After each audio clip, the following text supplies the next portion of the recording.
Wayne, for that interesting introduction. This is tough to start out today after the singing, all the other activities, Pat's talk, but I think it's really important that we really talk about this team activity and we think about go for purpose. And you're going to hear talks today from a variety of folks. You'll get a chance to hear from the Federal Reserve. You'll get a chance to hear from some venture capital folks that came together. And that's really part of the team that makes human spaceflight really work. And that's what we've got to talk about.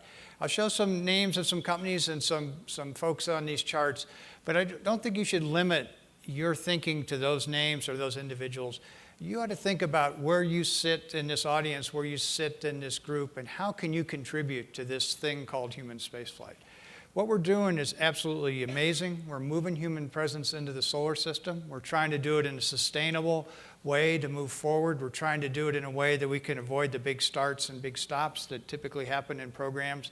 But to make all this work, we need everyone in this room and everyone outside this room, honestly, to contribute to this activity. From the students to small companies to other individuals. You know, I go internationally quite a bit. Small countries often ask me, well, how can we contribute? We don't have a major space agency.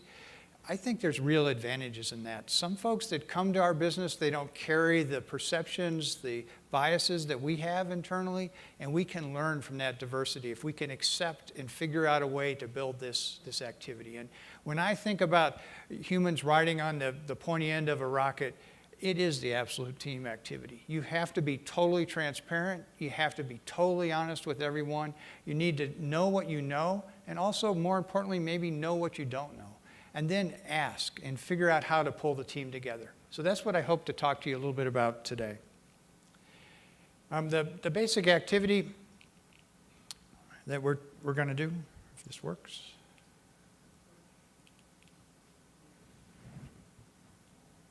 Okay. All right. We're our goal for human spaceflight is essentially to expand human presence deeper into the solar system. And I think NASA's role is to lead that effort. And lead is maybe too strong a term. I think more of maybe orchestrate that effort, actually to bring together this diverse community to figure out how we can go accomplish that goal. But it's not a destination. It's not a single mission. It is really this. And I believe that's what our calling is. I think that's what this community here represents today. You know, when we talk about it, we try to break it down into phases. We talk about phase 0. That's where we are today with the International Space Station. We have an absolutely amazing facility on orbit today. I talked about it last year at this conference, at the symposium. The research that's occurring on station is absolutely state-of-the-art. And we're continuing to grow. We're trying to bring new folks into the business. You know, we're really starting to see a change where spaceflight used to be maybe only the realm for the agencies, was only the realm for maybe those in the space community. I think we're starting to see now where other companies are starting to see the benefits of doing space research. So we're at some tipping point, and that's next year's theme. I think we're at a point where all of a sudden space can now have relevance to a lot of folks. And I think that's where you see the venture capitals, you see the other activities coming. They recognize that something important is coming, and they don't want to miss out on what's coming. So they're willing to take huge risks. They're willing to invest financially.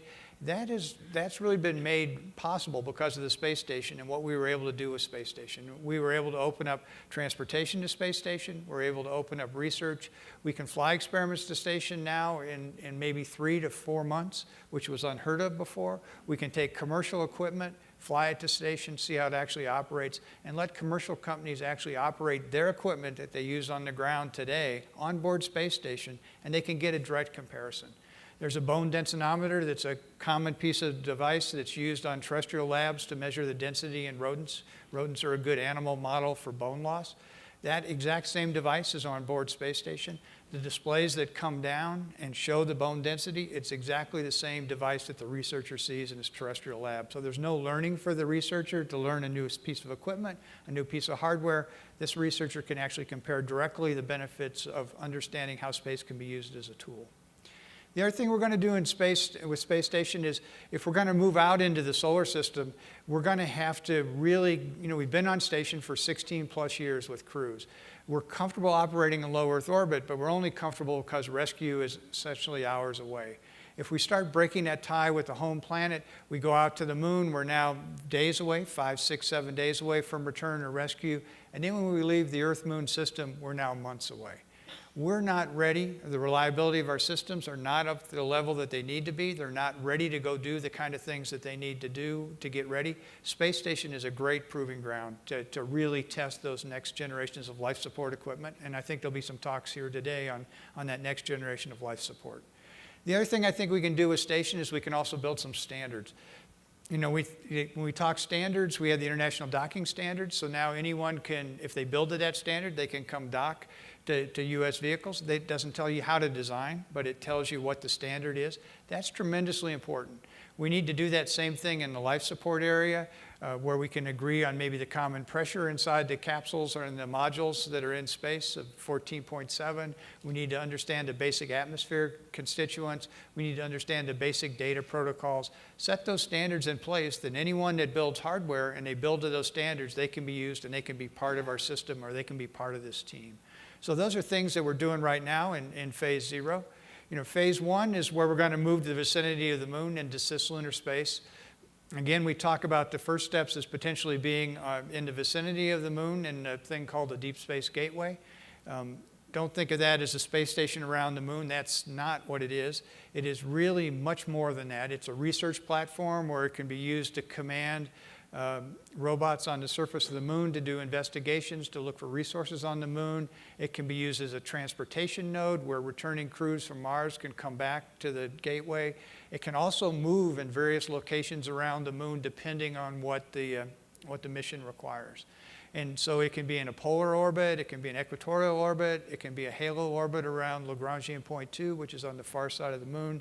It can move and be in various locations. But it's that first piece. It can also be a transportation node to allow us to build not just a lander like we saw with Apollo that goes to the surface of the moon. It can actually be used to be a depot to service a reusable lander that goes from the surface of the moon to the Deep Space Gateway back and forth. So it has tremendous applications in the future. It also lets us build the kind of incrementally in steps to gain experience operating now in a more remote environment. To learn how to do orbital mechanics around the moon is a different problem than what we had with shuttle and low Earth orbit, with that big gravity vector from the Earth. Now, how you can use the gravity of the moon and the Earth to go do these ventures beyond the Earth-Moon system. So that's the phase 1.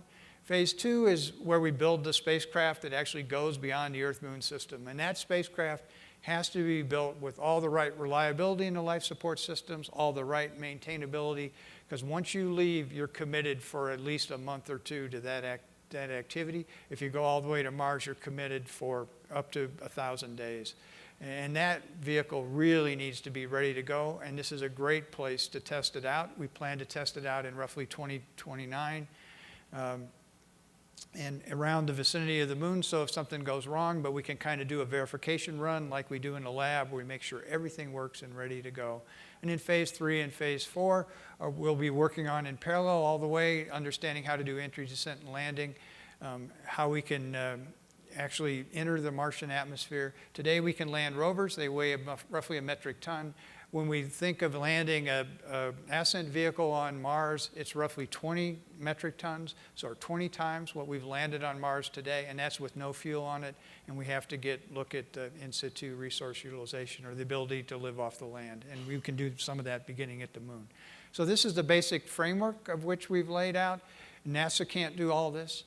We can't contribute and do all these pieces, but we can be the orchestrator, and we can figure out a way to pull together this broad community, this teamwork of folks together to actually go do what's talked about in this chart. So this is the basic framework. It's adaptable. It can change. If new technology comes online, we can insert it at the right time. It doesn't have to be totally stopped and totally restarted. We're trying to build a robust plan that gives us a way to move human presence in the solar system, and this is the basis of that plan. We talk a little bit about how we do this. These are the principles I use within the Directorate, we use within the agency. I don't think you'll see any of these that are too outstanding or too monumental, but I think they're important. The first one is fiscal realism. We don't think we're going to get a big, huge new upstart in funding. We think we have to do this basically with the budget we've got, consistent with economic growth. We think scientific exploration is really important. We're going to team more with the Science Mission Directorate to do more activities on Mars. You know, the rovers today, they have a radiation monitor on the rover. We got to see a very large solar event that just recently occurred on Mars. We got to see what that means in real terms. We can understand what it means to our crews that would be on Mars. So we let science go first to push the ways, and then we come along with the human activities. Technology pull and push. We want to pull new technology in, but we don't want to have brand new low technology readiness level processes in our major programs. We want those tested off to the side to be verified, to be ready to go move forward, and then with the right time we pull them into our programs and we go use them in new ways. We're doing that very much with electric propulsion. We're looking at what the satellite industry wants for their electric communication buses in the future. We're looking at how we can use what they've already done but advance it to a level that's probably more than they really need at this point. But it's something that we want to go do, and that's, again, this technology pull and push. We gradually build up capability. We don't do things that are dead end or single purpose. The Gateway is multi-use. It'll be around for multiple decades. It's not a single activity. It's something that fits there. Economic opportunity, we clearly see that there's a way that we can enable and help U.S. commerce to contribute in this activity. We can be maybe a starting point or help industry, but industry has to have kind of their own interest in this area. They're going to have to make investment on their own. The government won't fund fully everything. We'll create opportunities. We can provide stability and regulations. I think that's one good thing that came out of the Space Council already. There was a lot of discussion on the commerce side about what regulations are in place. What business and commerce needs is they need some stability, they need some plan for the future, they need to figure out how they can put that together, then the creative business side can go ahead and move things forward. Architectural openness and resilience, that means if a new technology comes online or a new way of doing business comes online, we can insert it in. We believe strongly in global collaboration and leadership. We think it's really, really important that we do this in an international vein, and the U.S. is a leader. And then lastly, but probably maybe almost important, is a continuity of human spaceflight. I don't think we want to have what happened after Apollo, where we essentially kind of ended human spaceflight, and then we talked about starting it up again with the shuttle program. We need to figure out a way that before we end space station or it transitions to the commercial sector or we bring the commercial sector online for low Earth orbit activities, we need to make sure we've established this deep space pull from NASA to continue that continuity of human spaceflight. So we never go another day without humans in space. And I think that's a really important consideration as we go forward. So again, these are the kind of hows that we're using within the Directorate. And this is some more things that we're doing. We're maximizing the use of station. We're actively promoting low Earth orbit commercialization. We're resolving human health and performance challenges. Those have benefits to us here too, as we learn about things such as bone loss, muscle wasting, all those various things that our crews experience. Those have direct benefits to our population here on the Earth. Many of the diseases the elderly face are common with what our crews face on a temporary basis. So now you can use space to understand and see how you might get new novel ways of treating those. And for today, really expanding partnerships with commercial industry. We think this is absolutely critical. I look forward to hearing your comments, to listening to the videos throughout the symposium here, to see new ways that we can figure out to listen to what you want us to do, that we can help you be successful, because we absolutely have to do this as a team. We'll grow international partnerships. We'll build the deep space infrastructure, things such as the Gateway, the Space Launch System, the Orion capsule, commercial crew. All those are part of the deep space infrastructure. And we're enabling capabilities that can allow us to explore multiple destinations. You know, and again, why do we want to enable this commercial marketplace? You know, I think when NASA collaborates with private industry, we kind of set the safety and mission requirements, but then we let the companies design, build, and own their systems. And that's really important. This is the first time NASA doesn't own the system. The system is owned by the private sector. They can then market that. They can either find creative uses. But NASA's there to make sure that the basic safety, mission success requirements are set in the right way. We work with these companies to develop, for example, crew transportation systems that can take cargo to and from low Earth orbit. The companies design their transportation systems that they think are best. So we see some things in the design that maybe if NASA was doing it, we wouldn't do it exactly that way, but we don't care. As long as it meets the basic safety and mission success requirements, that's okay, because again, we welcome a different way of doing business. We don't want to keep doing things the same way. You know, each company must meet these preset set of requirements. We negotiate those requirements with the companies up front. That's what we did with Commercial Crew. You know, one of the best exercises we went through is we went through all the standards that we had in place, and we let the companies show us commercial standards that they thought were better than the ones we had. We adopted many of their standards, and it's been really a good thing for us. The companies are encouraged to apply their most efficient, effective manufacturing and business operating techniques throughout this process. And the partnership also helps NASA because it lets us get insight into a company's development process while our technical expertise and resources are accessible to the company. So that's kind of a win-win. We get to see things in the commercial side that we might not have ever done in the agency, but we get a chance to see a new way of doing business. And I think that's really, really important as we move forward. You know, the benefits are really large for a public-private partnership. You know, we share this knowledge. The other thing that's important is I think NASA still needs to do that kind of exploration activity where we can set open standards, we can do technical understandings, and then make it available to all companies. Because once we go to the second phase, when we work with an individual company, they own the intellectual property, they own the rights. There's certain things of how systems operate that it's more important that they be owned by the government and essentially available to the wider industry and not held by one company. So there's a phasing piece where there's those hard things, that exploration piece, doing those first off, one-off things like going to cislunar space are really driven by the NASA needs. And then when we get down to where we can then have a service or a capability, that can be done by the companies. And again, NASA can also help by being providing substantial early demand and maybe being an anchor customer. But at some point, we need to get out of that mode and see if there's a market that can get generated. And that's where we are with low Earth orbit. We're at the point where NASA would like to, NASA's going to have a continuing need in low Earth orbit to do research. I think there will always be some kind of low Earth orbit capability. It may not be a large space station. It may be things such as Dream Chaser or Dragon Lab or what Orbital's doing with Cygnus where they can do a mission afterwards. There may be multiple smaller space stations in space. But we need to see that, and that needs to come from the commercial marketplace. You know, in return, an emerging space industry sparked by the initiative of private entrepreneurs, you know, they're dedicated to helping create these new markets. We see the venture capital funding available for the first time. We see companies willing to invest in other companies. This is really, really exciting. This is not where we've been before.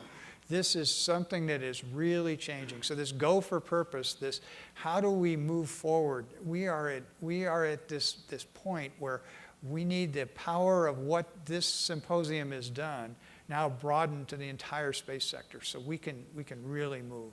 We're lowering the cost of launching cargo into space. We're transforming economic decision making. And therefore, markets for services that once were cost prohibitive are becoming realistic. That's a huge statement. I mean, I don't think I would have ever said, as a NASA person, I'm doing economic decision making. And that doesn't seem to be something I learned in aerospace engineering. But I think it's really, really, really important. You know, how do we pick multiple providers? How do we do portfolio management where we have multiple cargo providers, multiple crew providers? Why are we doing things a different way? This is this economic decision making. NASA doesn't really understand this well, but we can learn from industry, and by dialoguing with industry, we can figure out ways that we can talk a language that industry understands and we can understand and move forward. And we're regularly developing, testing, and implementing cutting-edge research with transformative solutions that we think can really cut costs and multiply our science return. These are the true benefits of what we're trying to go do, and really the benefit of a team approach. This is one example in the commercial crew world. You don't need to spend too much time on this chart, but you can see how we started with commercial crew, and the first three activities, CC Dev 1, 2, and CC ICAP, were all Space Act agreements. Those were not contracts. So we had multiple degrees of freedom. You can see the dollars were invested, how the portfolio was larger at the beginning. And then on the right, you can see where we went to the contracts. And once NASA had a requirement to safely fly crew to ISS, we had to get out of the Space Act world and go more into the requirements world. So we did this thing called CPC, and that's where we built all the requirements. We actively solicited from those 3 companies what they thought would be their requirements they would like to use. So our design and build standards, our EEE part standards, our pressure vessel standards, and all that, they were open, they could be changed, they could pick up commercial best practices. We would go do those, and then that was the basis to go do the CCTCAP contract, which is the actual contract moving forward. So we set the requirements so the companies knew what to expect, they knew where NASA would accept an alternate standard and where we wouldn't, so they could go move into that next phase. So this is one way we did it for the crew activities. We're looking at some new ways, which I'll talk to you in a couple charts about, for habitation and other activities. But be careful, just because it worked once doesn't mean we're going to do it exactly the same way. We're actually a learning organization, and we're going to figure out how we can take what we learned from this activity, improve on it, and actually get better results the next time around. And these are the 2 companies that are working on commercial crew. You'll get to hear from Kathy Luters later at this symposium. She'll tell you the status of the program and where we are, and we're making good progress with both of those activities. But they're not easy. The technical challenges are huge. You'll hear that also from the companies. But again, I think the basic concept is working well, and we're moving forward very well. On commercial cargo, we have currently 2 providers, SpaceX and Orbital. We'll bring on a 3rd, Sierra Nevada Corporation. That'll come in roughly 2019. Again, this is going extremely well for us. We're gearing up for an orbital flight here in November, a SpaceX flight in December. That activity has been very good, but it's also been really critical to this ability to make low Earth orbit realizable. So we work with these companies. We can fly experiments routinely back and forth to station. We can get stuff there quickly.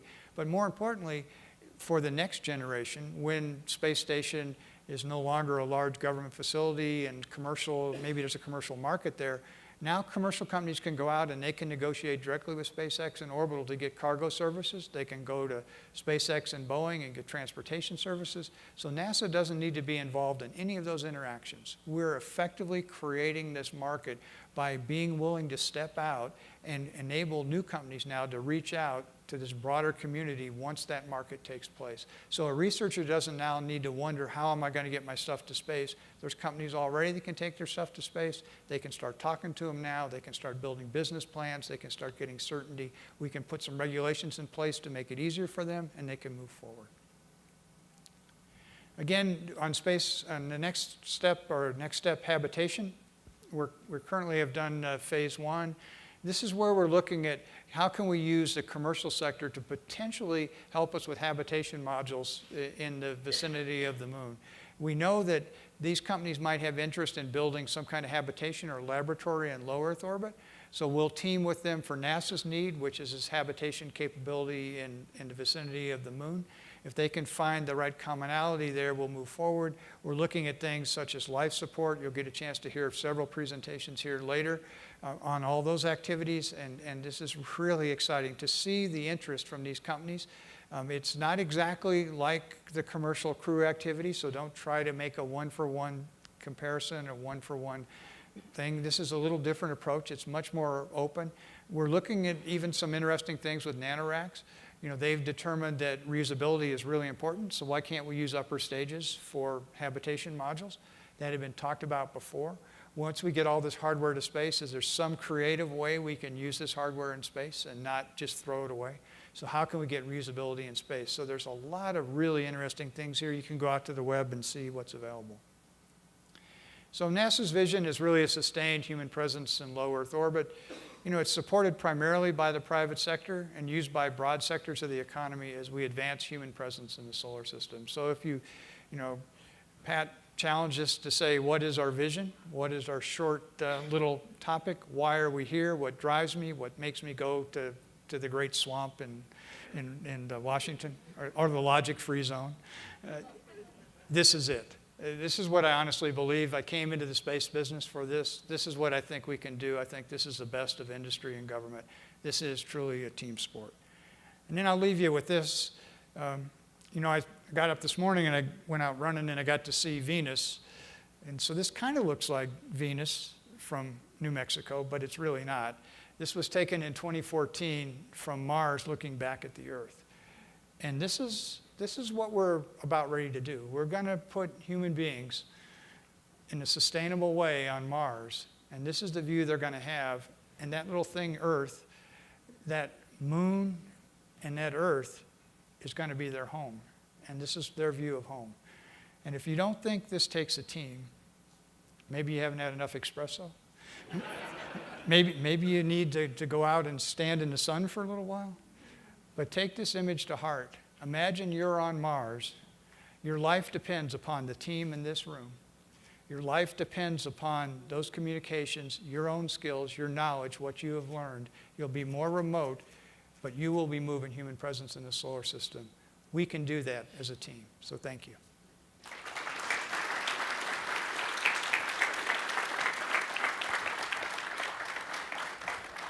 Wow, Bill, that's great. I do have a number of questions, as you might expect. The group has put together probably more questions than we can address right here. And I'm going to start with my favorite out of the list, which is how can students from a poor to non-existent aerospace and aeronautics background help in the space program? Wow. Again, this is this team discussion, right? So if you're, say, in economics or you're in business, right? Help us understand what problem we're trying to solve, and how can your economic background, or if you're in policy, how can the procedures, what regulations are good, what things should be helpful. If you're in the medical community, what new novel ways should we be pursuing to keep astronauts healthy? So the challenge is, look at that last image, look at those last pictures, then envision what you know, and how can I contribute to those activities? And don't discount what you know and don't know. Just because you can't speak the right science and engineering and other language, that's not as important as what do you really know and how can you contribute in a way that's helpful? Because we truly need all folks to contribute. So absolutely do not discount your different degree and not being applicable to this industry. We need everyone in this industry, from lawyers to media folks, to engineers, to scientists, to researchers, everything. Super.